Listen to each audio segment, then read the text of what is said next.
పెళ్ళగించగా అడుగేశాడంట కాచే దొరలాగా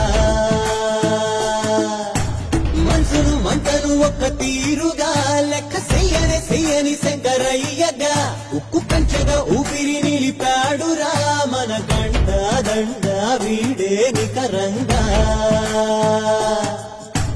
సామి అంటే హామీ తనై ఉంటాడురా